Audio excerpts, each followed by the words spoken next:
এই সরকার সমস্যার মধ্যে আছে। কেন? বাহানা করেছেন আমি দেশের কোনো অংশ কারো কাছে বন্ধক দিয়ে বিক্রি করে ক্ষমতায় থাকতে চাই না। মানে একটা বেটি আর কি। আগে যেরকম বলেছিল ওরা আমার কাছে সেন্ট মার্টিন দ্বীপ চেয়েছিল, আমি দেই নাই। কারা বলেছে? মার্কিন যুক্তরাষ্ট্র নাকি সেন্ট মার্টিন দ্বীপ চায়। মার্কিন যুক্তরাষ্ট্র বলেছে সেন্ট মার্টিন দ্বীপ কেন, আমরা বাংলাদেশের 1 ইঞ্চি জমিও চাইনি। তারপরে আর সেই কথা বলিনি।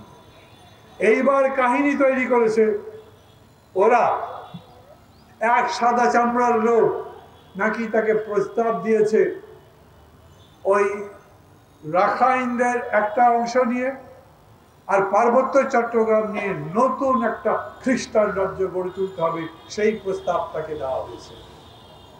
আমি প্রথম বলতে চাই, আমার দেশের মাটি নিয়ে কেউ আর একটা রাষ্ট্র করতে চায় এরকম কথা যেই বলুক আমরা তার বিরুদ্ধে আছি।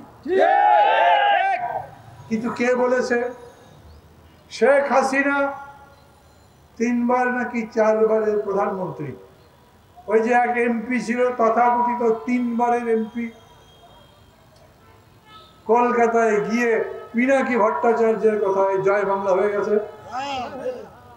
এইরকম তথাকথিত 4 বারের প্রধানমন্ত্রী, আচ্ছা যাই হোক, প্রধানমন্ত্রী তো উনি বটে, কত বড় দায়িত্ব নিযুক্তি করেছেন, তার কাছে প্রস্তাবটা কে দিয়েছে? এক সাদা চামড়া বললে তো হবে না।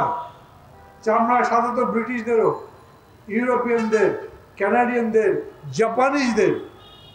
আর যদি কারো ধবল পুষ্ট হয় এ তো পুরাই সাদা।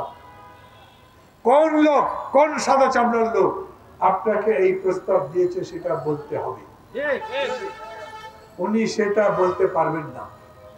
এখানে মিডিয়ার যারা যারা আছেন তাদের কাছে অনুরোধ করছি, আপনারা আপনাদের মালিককে বলবেন আমি আমার পক্ষ থেকে, আমার দলের পক্ষ থেকে, এইখানে যারা এই সমাবেশের আয়োজন করেছেন তাদের পক্ষ থেকে, এরা যে দল করে বিএনপি, বাংলাদেশ জাতীয়তাবাদী দল, সবার পক্ষ থেকে প্রধানমন্ত্রীর কাছে জানতে চায় কোন মানুষ, কোন সাথে আমরা, কোন দেশ আপনার কাছে পার্বত্য চট্টগ্রাম চায়।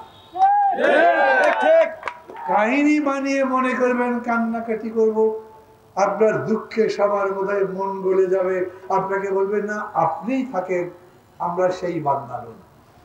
নিজের পিতার নাম করে এতগুলো বছর ধরে মানুষের সামনে খালি কেঁদেছেন আর ভোট চেয়েছেন, এখন আর সেটাও করতে পারেন না। আপনার নিজের চোখের পানি শুকিয়ে গেছে। শোক কতদিন থাকে বলেন তো? 40 বছর, 50 বছর, 100 বছর ধরে একই কাহিনী। উনি বলতে পারেননি, উনি এটা বলতে পারবেন না